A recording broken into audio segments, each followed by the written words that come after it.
Who are you looking at winger? Well, I'm going to be stacking the Wild's entire first line, so that means Kaprizov and Zuccarello are in play. Kaprizov's 19 points in his last 11 games, 10 games. That's on fire, atop the league in that range. He also is joined by Mats Zuccarello. I've touted him as one of the top playmaking wingers in the league. You get them for $7,600 and $4,800 respectively, and they're all doing better than a point a game. So that's definitely going to be the cornerstone of my DFS lineup tonight. With the Islanders struggling so badly, I know Pete likes the fact they're on a 4-game undefeated streak. I still have to include the Predators' top gun, Philip Forsberg, who's on a goal-scoring tear with 9 in the net over his last 10 games, and he's going to cost $7,000 tonight.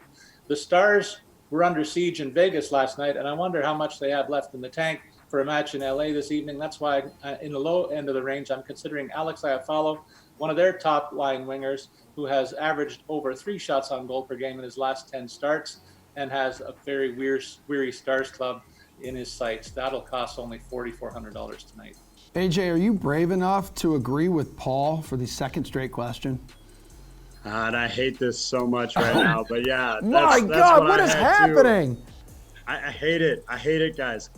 I really think you got to look at that stack, man. The Wild, Kaprizov is a little more expensive, but I mean, for some reason, Zuccarello comes in at 4,800 still with 11 points in his last 8 games. I just don't know how you pass that up, and it's a good spot to be in.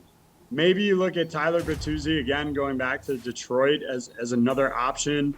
But at 4,800, I think Zuccarello is just a must in your lineup. It's too cheap for his production level, and the matchup's just too good.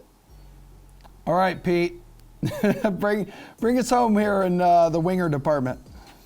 I got some value on the wing. Nice. I don't think you can go wrong either way. I would definitely ride the hot hand with Sonny Milano for the reasons that Paul mentioned regarding Trevor Zegras and how he's blown up lately. Sonny Milano's along for the ride. Zegras said yesterday that Milano's one of the most skilled players that he's ever played with in his career at any level, which I think is very telling. He's flashy. He's got 7 points in his past 4 games. He's got 20 in 22 games on the season, which, right, let's be honest, guys, it puts him in the same conversation as a guy like Ryan Hartman, who was just mentioned earlier, as one of the clear breakout players of the season. I know it was Troy Terry early from Anaheim, but now it's almost shifted with the Getzlaf injury.